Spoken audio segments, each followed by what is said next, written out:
kalau memang Nabi Isa Al-Masih itu bukan Tuhan, mengapa ketika hari penghakiman di akhir zaman itu, mengapa di dalam Al-Quran ditugaskan Nabi Isa, bukan Muhammad yang mereka junjung sebagai Rasulullah? Mengapa Nabi Isa yang ditugaskan untuk datang menghakimi seperti itu? Nah, itulah yang menjadi pegangan kekuatan bagi saudara-saudara Kristen bahwa di akhir zaman itu Tuhan saya sendiri yang datang untuk mengatakan bahwa inilah aku, jalan keselamatan, seperti itu. Dan di Muslim sendiri, di Al-Quran sendiri menyaksikan itu. Apakah itu benar atau gimana, Bang?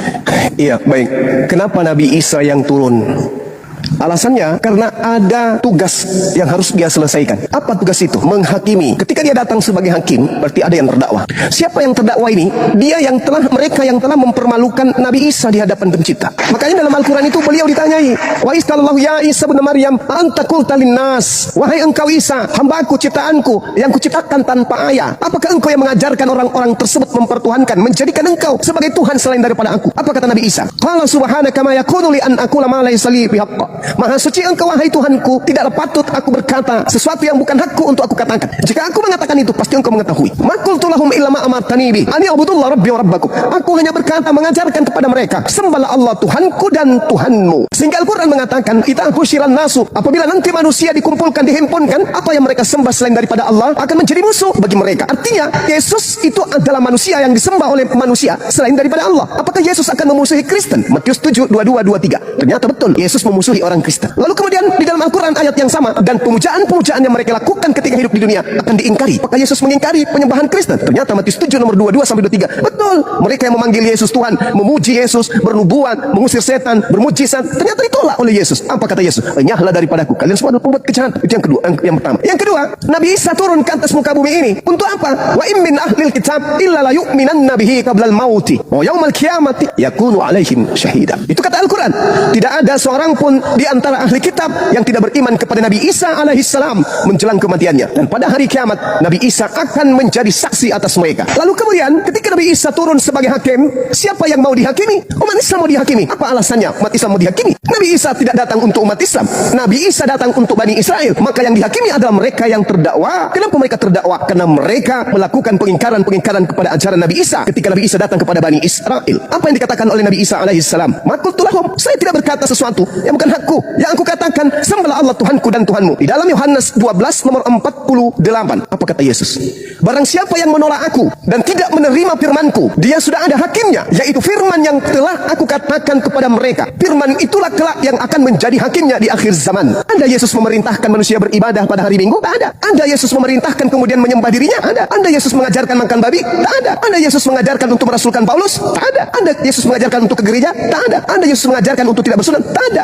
Lalu apa kemudian bisa dihakimi di Islam dari Yesus? Tak ada. Yang dihakimi adalah orang yang mengaku-ngaku pengikutnya, membawa-bawa pengikutnya, tetapi mempermalukan dirinya di hadapan Tuhannya. Makanya dikatakan datangnya Yesus menghakimi berdasarkan dengan perkataan dan firman yang ia sampaikan kepada Bani Israel. Matius 10 nomor 5 nomor 6 misalnya. Yesus berpesan kepada ke-12 muridnya. Apa pesan Yesus? Wahai muridku, ya paman, jangan kau ke bangsa lain, tapi pergilah kepada domba yang sesat dari bangsa Israel. Kata siapa? Kata Yesus. Yesus nanti kelak datang menghakimi orang-orang ini. Tahu, pada saat aku nasihatkan jangan ke bangsa lain, ada di antaramu yang pergi ke bangsa lain sampai orang-orang ini menuhankan aku. Oh tidak Yesus, sepeninggalmu kami teraniaya, sepeninggalmu kami dibunuh, sepeninggalmu kami dipenjara, sepeninggalmu kemudian kami dihakimi. Siapa pelakunya? Sang pembinasa keji yang duduk dan ngaku-ngaku sebagai pengikutmu, ngaku-ngaku sebagai utusanmu, ngaku-ngaku sebagai rasulmu. Siapa namanya? Itu dia, Paulus. Dialah yang menyebabkan engkau menjadi Tuhan setelah engkau terangkat. Sedangkan tak ada firman yang kau sampaikan kepada kami, sembahlah aku, Tuhankanlah aku. Aku adalah firman yang menjadi manusia. Aku adalah Bapa yang inkarnasi jadi manusia. Kamu tidak pernah mengatakan itu. Makanya kami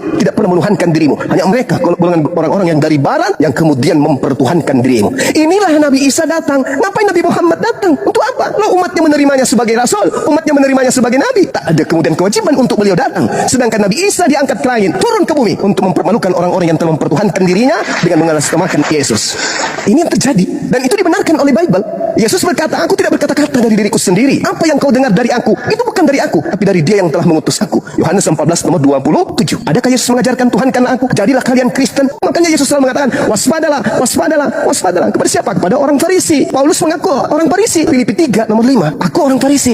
Kebetulan Yesus selalu minta muridnya agar waspada kepada orang Farisi tersebut. Nah, adakah kemudian Bani Israel waspada kepada orang Farisi? Yes, sampai hari ini Yudaism masih ada. Siapa yang menerima orang Farisi ini menjadi rasul? Orang Barat, orang Roma, orang Yunani. Kenapa dengan mudah mereka percaya? Karena Paulus tahu orang Roma, orang Yunani konsep keagamaannya adalah triteos, tridewa, 3 dewa, makan babi, tidak bersunat, ibadah minggu, perayaan dewa Horus. Ya, Paulus tahu itu. Maka dia menjual agama yang dicocok-cocokkan dengan orang Barat, orang Romawi, orang Yunani penjajah pada masa itu. Ajarannya diterima. Yes, kenapa diterima? Karena mereka menyembah dewa Horus tapi fiktif. Mereka menyembah dewa Zeus tapi tak pernah nampak. Mereka menyembah kemudian Hercules tapi hanya angan-angan nenek moyang mereka. Dewa-dewa mereka tak pernah nuzul. Tapi ketika mereka melihat Yesus membangkitkan orang mati, membuat orang lumpuh berjalan, orang buta melihat, mereka takjub. Oh, inilah Tuhan kita, inilah dewa kita. Dijuallah kemudian ke Roma dan Yunani. Diterima. Resmilah abad keempat Yesus menjadi Tuhan bagi mereka, menggantikan dewa Horus. Itu fakta real. Kesalahan inilah sehingga Allah mengutus Islam dengan Al-Quran untuk meluruskan. Ya ahlal kitab, qad ja'akum rasuluna yubayyinu lakum, wahai ahli kitab, Yahudi, Nasara dan orang-orang zalim yang ada di antara keduanya, telah datang nabiku kepadamu, yaitu baginda Rasulullah Muhammad sallallahu alaihi wasallam. Barang siapa yang ingin selamat, ikut.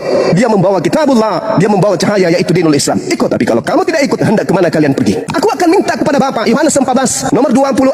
Apa kata Yesus? Nomor 16. Aku akan minta kepada Bapa seorang manusia, penolong lain yang akan mengajarkan, membimbing kepadamu segala sesuatu berkaitan dengan kebenaran, keadilan, pengisapan dunia akan dosa. Masih banyak yang aku ajarkan kepadamu, tapi kamu belum sanggup untuk menanggungnya. Tapi ketika ia datang, yaitu seorang penolong lain, dia yang akan membimbing kalian kepada setiap kebenaran, keadilan, pengisapan dunia akan dosa. Adalah benar jikalau aku pergi. Sebab kalau aku tidak pergi, seorang penolong itu tidak akan datang kepadamu. Tetapi kalau aku pergi, dia akan datang. Dia akan tidak berkata-kata dari dirinya, melainkan yang disampaikan adalah apa yang didengarnya. Kemudian dia akan memuliakan aku. Siapa dia? Seorang penolong lain itu. Inilah yang diterangkan dalam Al-Quran. Wa iz qala Isa bin Maryam ya bani Israil inni rasulullahi ilaikum musaddiqan lima baina yadayhi minat Torah wa mubasysyiran bi rasulin ya'ti min ba'di ismuhu Ahmad Muhammad. Ketika Yesus datang, dia hanya untuk Bani Israel. Ketika Nabi Muhammad datang, dia adalah nabi, rasul penutup untuk seluruh umat manusia.